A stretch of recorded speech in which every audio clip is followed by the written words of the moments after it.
નમસ્કાર દર્શક મિત્રો, @ગુજરાતમાં આપનું સ્વાગત છે। ગુજરાતમાં આમ તો કોઈ પરીક્ષામાં વિદ્યાર્થીઓ ચોરી કરતા પકડાયા હોય તે તો સામાન્ય બાબત છે, પરંતુ હવે તો પરીક્ષામાં તંત્રનું પૂરતું ધ્યાન નહીં હોય તેવા પુરાવા સામે આવ્યા છે।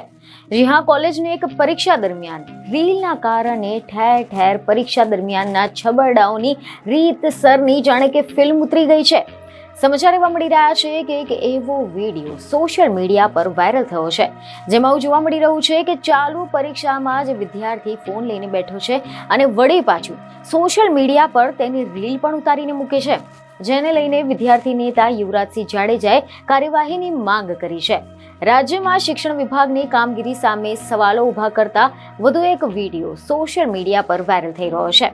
ત્યારે આવામાં સમાચાર એવા મળી રહ્યા છે કે વિદ્યાર્થી નેતા યુવરાજસિંહ જાડેજા દ્વારા આ અંગે માહિતી આપવામાં આવી છે। તેમણે સોશિયલ મીડિયા પર પોસ્ટ કરીને દાવો કરતા લખ્યું છે કે પાટણના સમીમાં આવેલા બાસ્પાની મહર્ષિ દયાનંદ આર્ટ્સ એન્ડ કોમર્સ કોલેજમાં પરીક્ષા વર્ગખંડની અંદર એક વિદ્યાર્થી મોબાઈલ લઈને પહોંચે છે અને પ્રશ્નપત્રની રીલ બનાવીને સોશિયલ મીડિયા પર અપલોડ કરે છે। આ કોઈ કોલેજની બેદરકારી કે લાપરવાહી નથી। વિદ્યાર્થીઓનું સારું રિઝલ્ટ આવે અને આવનાર વર્ષમાં વધારે વિદ્યાર્થીઓ એડમિશનના ધંધા હેડે તે માટે દરેક જગ્યાએ આવું ચાલે છે। ચાલુ પરીક્ષામાં બેફામ ચોરી ગેરરીતિ ચાલે છે। અહીંયા તો આ એક રીલ સામે આવી છે, બાકી ઘણું બધું બંધ દરવાજામાં ચાલે છે। તકેદારી કે ધ્યાન રાખવાની જવાબદારી તો HNGU યુનિવર્સિટીના નેજા હેઠળ આવે છે, પરંતુ તે પણ બધું જ જાણતા હોવા છતાં પણ આંખ આડા કાન કરે છે।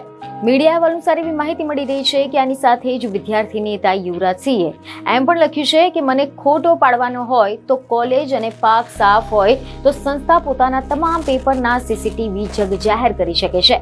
આ સાથે જ યુવરાજસિંહે રાજ્ય શિક્ષણ વિભાગ અને શિક્ષણ મંત્રીને આ મામલે તપાસ કરી યોગ્ય કાર્યવાહી કરવાની માંગ કરી છે।